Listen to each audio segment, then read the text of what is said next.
যখন আরণ্যকে আপনি জয়েন করলেন এবং ভাবলেন যে আপনি অভিনয়টাই করবেন, তখন বাবার মন্তব্য কি ছিল?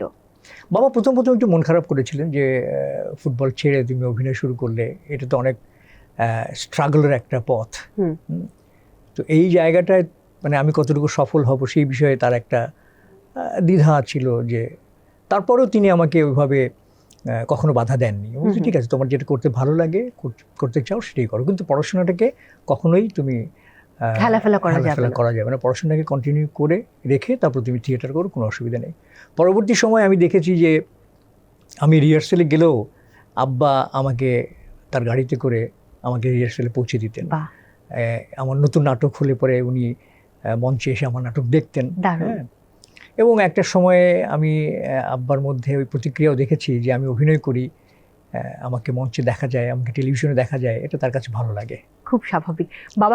বাবা কখন এমন দেখেছেন যে আপনার পরিচালনায় কোনো নাটক যখন মঞ্চে নির্দেশনা দিচ্ছেন? না, আমার পরিচালনায় কোনো নাটক আব্বা দেখতে পারেননি। আব্বা